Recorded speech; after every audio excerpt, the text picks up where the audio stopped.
Deuxième thématique. Non, si vous permettez, deuxième thématique. Vous n'allez pas réfuser à l'humble Papi Tamba d'avoir aussi son droit de tour de table. Oui, on y va rapidement. Oui, monsieur Billy Kambale, pour qu'un gouverneur de province sorte à l'étranger, au minimum, il faut lui une autorisation. Oui. Si vous ne le savez pas, encore une fois, depuis vous avez l'information. Non. Je vous l'ai dit. Il quitte à tout moment alors. Non. Des gouverneurs. Oh là là. Je vous informe. Ne le dites pas à la télé. Oh là là. Ne le dites pas à la télé, Heureusement monsieur que Billy votre Kambale. bon- Ne le dites pas à la votre télé. je sais pas. Ne le dites pas à la télé. Monsieur Mathieu, je pense que mon ami à côté a été assez clair. Assez clair pour comprendre que le message du chef de l'État avait un accent marqué sur la cohésion nationale. En utilisant la tribune de Katanga, le message est allé au-delà. Mais dans un pays, ce que les gens doivent savoir, c'est que le chef d'État est l'homme le mieux renseigné. Et ce que je viens de livrer ici, ce n'est pas la fiction. C'est qu'il vous a dit. Il vous a dit où, quand? Tu peux nous brandir ces documents. Quand même, il est informé. Ce n'est pas... Pourquoi vous, de l'opposition, Nous disons qu'il raconte des histoires. Vous voulez pas... Nous disons que c'est la vérité parce qu'il nous informe, mais c'est ce qu'on lui a dit par le chef de l'État. Ce n'est pas de la fiction. C'est ça la vérité, non? Je crois que vous ne m'avez pas entendu dire ce qu'il est en train de dire. Moi, je sais qu'une chose, c'est qu'un homme politique, surtout un homme politique qui s'intéresse au débat, il s'informe. C'est tout ce que je sais. Ah non, c'est pas tout le monde qui parle avec le président. J'ai dit ceci, moi je n'ai pas parlé avec le chef de l'État. Pas des insinuations quand je même. ne l'ai pas dit. Il est responsable. Je suis seulement en train de vous dire qu'un chef, et plutôt qu'un homme politique qui passe dans des débats politiques s'informe. Et ce que je suis en train de dire quand je vous parle de la réponse de l'ONU, ça ne remonte pas aujourd'hui. Un homme politique sérieux qui voudrait prendre parole sur la place publique devrait le connaître. Maintenant, je ne juge pas. Je ne juge qui que c'est. Je ne juge personne ici. Je suis seulement en train de déplorer le fait de savoir que vous puissiez vous avancer précipitamment dans des éléments où visiblement vous marquez quelques éléments d'information. Et ça, je les déplore. C'est tout. Ça, d'accord. Alors, qu'il y a-t-il dans la loi électorale jusqu'à diviser la classe politique en RDC? Est-ce que, autrement, cette question, est-ce que la loi électorale divise-t-elle la classe politique en RDC? Laurent Onyemba, comme analyste politique, est-ce que la loi électorale a du mal jusqu'à diviser des députés de l'opposition et de la majorité? Mathieu, à un moment donné, quand on analyse les questions d'État, il n'y a pas d'opposition, il n'y a pas de majorité. J'estime humblement que même les débats comme nous faisons, c'est un débat républicain. Ça, c'est vrai. Et que légalement, tout le monde qui a été formé comme Papi Tamba, comme tous les autres, on devait s'abstenir. Je suis heureux de trouver des intellectuels comme ça. Parce que quelqu'un crache un mot pour dire, monsieur, tu n'es pas informé, ce qu'il fallait faire, c'est de se taire. Eh bien, c'est nier toute sa formation intellectuelle. Franchement, moi j'ai appris, j'ai l'art d'apprendre comme je l'apprends aux autres. Mais ça, c'est un manquement, il faut retirer, mon cher ami. Ma question, la loi électorale. La question sur la loi électorale.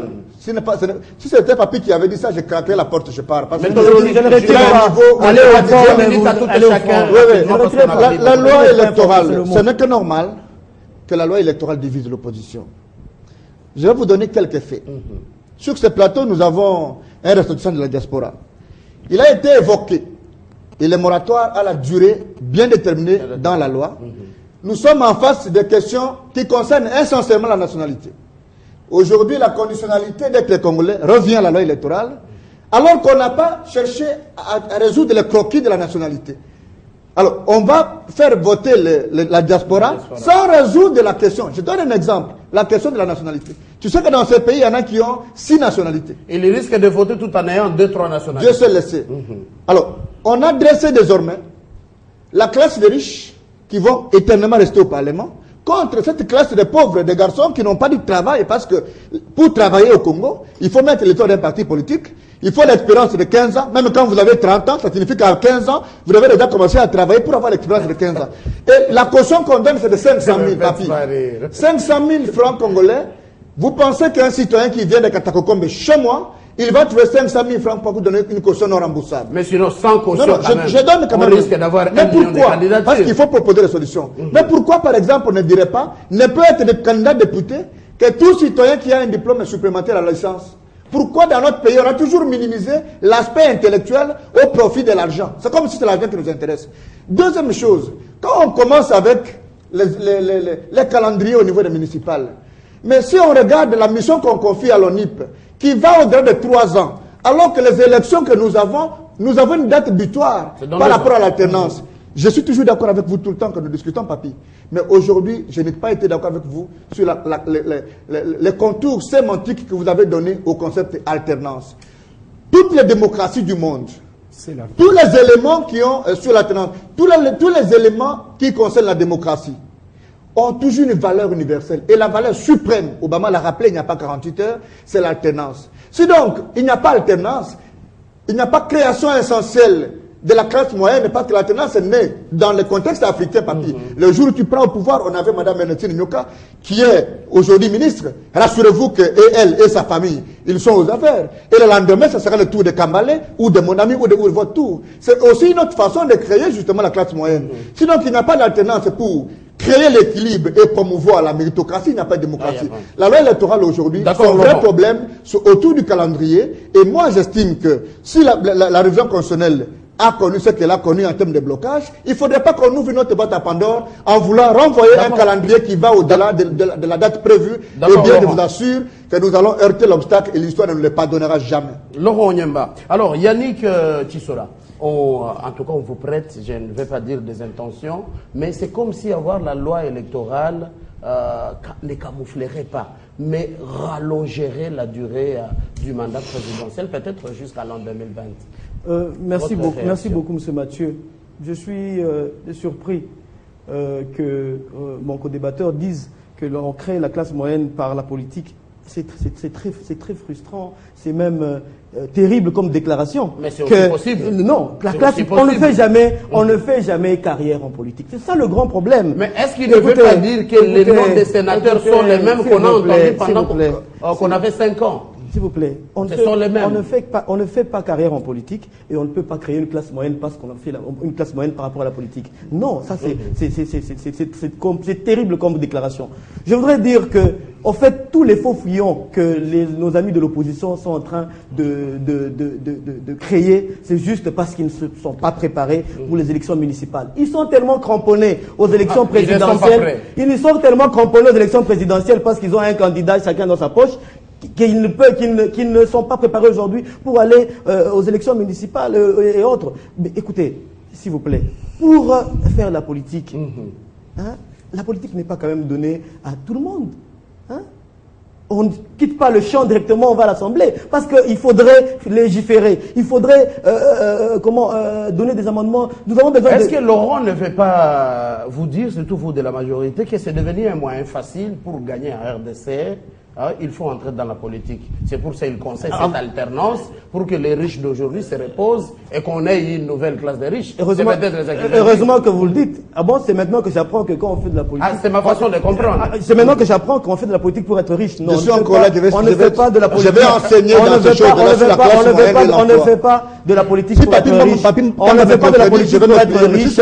On ne fait pas de la politique pour être riche. On fait de la politique pour servir la nation congolaise. D'accord, Yannick Tissola. Billy Kambalé, pour vous, il ne vous a pas taquiné, mais c'est comme si c'est une vérité. Vous n'attendez que les présidentielles et les municipales. Vous ne vous préparez pas, vous de l'opposition? Oui, Mathieu, moi je ne peux pas. Pourquoi ça ne vous intéresse pas? À ces petits attaques et petits débats de bas étage. Mais c'est une vérité, s'il vous plaît. Nous parlons ici des principes. Lorsque Papi Tamba dit que le principe sacré en démocratie, c'est l'alternance, il faut le comprendre. Il ne faut pas commencer à chercher des petites tournures qui n'ont pas de sens. La loi électorale. On dit clairement. Bon, j'y reviens à la loi électorale. Divise-t-elle la classe politique? C'est qu'ils n'ont pas obtenu en révision constitutionnelle, ils veulent l'obtenir dans cette loi électorale. Et c'est Bochab qui signe, l'auteur entre la révision constitutionnelle et l'inanition de la nation. C'est le même livre. Il revient encore dans ses manœuvres. Vous lisez cette proposition, cette loi électorale, vous allez trouver à son article 8 alinéa 3 où on conditionne les élections au résultat du recensement. C'est ça le problème. Monsieur, ne croyez pas que nous avons peur... Mais c'est clair, pas les élections présidentielles. À les élections présidentielles. J'ai dit bien, l'alinéa 3, elle est explicite, je ne sais pas, si ou c'est moi qui n'ai pas bien lu, j'ai lu cette loi. Donc, on a dit que l'élection est conditionnée par les résultats du recensement. Quelle élection? J'ai dit bien, l'élection. Et c'est là où nous vous disons, messieurs, nous sommes en train de nous préparer, vous allez devoir nous tuer, mais votre loi là, ça ne passera pas. Deuxième chose. Pourquoi des mots tués? Ça ne passera pas. Non, parce qu'ils ont tué. Nous étions ici en 2011, ils ont mis des chars dans nos quartiers. Nous connaissons les modistes. La sécurité oblige quand Deuxième chose, ce ne sont pas des chars de combat qui font la sécurité. Les chars de combat font la guerre, pas la sécurité. En France, il y a la traque et quand même on voit. Vous avez vu un char de combat? Non, il y a des hélicoptères. Bon, s'il vous plaît, je reviens dans le débat. Donc cette loi électorale, c'est en fait une énième manœuvre de Bochab de vouloir faire maintenir par force M. Kabila au pouvoir. Nous disons ceci, Mathieu. La loi électorale de 2006-2011 ne pose aucun problème. Il a parlé des problèmes de caution. Vous demandez une caution de 100 000 $ pour les candidats présidents de la République. Alors que clair quand même, vous ne demandez pas même un diplôme d'université. Laurent a été explicite. Le règne de cette majorité au pouvoir, c'est le règne de la médiocrité, le règne du mépris du savoir, le règne du mépris du banc de l'école. Il fallait conditionner la première condition. Une petite question. Oui. Pourquoi vous refusez toutes ces conditions? Si c'est gratuit, alors tout journaliste va dire, licencié en communication, en investigation, que je suis candidat président de la République. Il n'y a pas de conditions. Mathieu, quand même, il faut... nous disons, la proposition de Bochab, c'est une proposition qui veut faire valoir une petite plutocratie. D'accord. Nous disons, vous l'avez déjà dit. Nous disons que la loi de 2006 ne pose aucun problème et nous nous battrons au prix même du sacrifice suprême pour que la loi de 2006 soit maintenue. Nous nous préparons. Heureusement que c'est pour rire. Monsieur le responsable de Katangé qu'on appelle dans une ferme, monsieur, nous sommes en train de parler République. On ne blague pas avec la République. Billy, d'accord. Heureusement que vous avez pris un air sérieux, mais Papi Tamba, Yannick, tu sois là, d'accord. Yannick, Papi Tamba, Yannick, tout ça, excusez-moi pour le prénom. Alors, Papi Tamba, on peut conclure, est-ce que la loi électorale pose problème?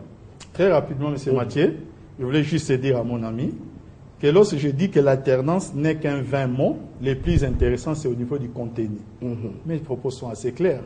Ne l'interprétez pas en les sortant de son contexte. Les contenus, ne comprenez pas l'alternance comme le commun des mortels, parce que vous êtes professeur, vous le savez mieux que moi, que l'alternance doit être fixée sur le plan institutionnel à travers les textes de loi. Voilà. C'est pourquoi je dis les plus importants sont au niveau du contenu. L'alternance ne voudrait pas dire « Oh, toi, j'ai mis mais ». Vous avez un pouvoir qui va de quantième au quantième et le pouvoir, les peuples... Avec des possibilités de rallonge. Avec des possibilités de rallonge. Il essaie. C'est pourquoi je voulais juste expliquer mes propos. Mais ce Billy Kamba, il doit aujourd'hui avoir des problèmes personnels avec le CG Bochab. J'ai compté dans ses interventions, même lorsque la question était totalement impersonnelle, il faut toujours qu'il revienne sur la personne du ministre de l'Intérieur. C'est le mal. Vous avez cité son nom, il appelle mal incarné. Il fait vraiment la promotion. D'ailleurs, il faut lui souhaiter très bonne mission. Il est à Kisangani. Il appelle la honte de la classe universitaire. Il appelle mal incarné, il appelle honte de la classe universitaire. Monsieur Kambale. Ce n'est pas ça de la politique. C'est ça de la politique. Ce n'est pas ça de la politique. Papi Tamba, on va mettre un point. Vous pourriez tout simplement donner votre propre analyse, même à critiquer la loi électorale, mais sans montrer un déferlement de haine envers la personne. J'ai pas de haine. Cette personne-là. C'est une colère saine. Écoutez, apprenez une chose, M. On peut dire démocratique. C'est que les bonnes idées ne sont pas nées dans vos cerveaux. Ah ouais. Un peu de modestie.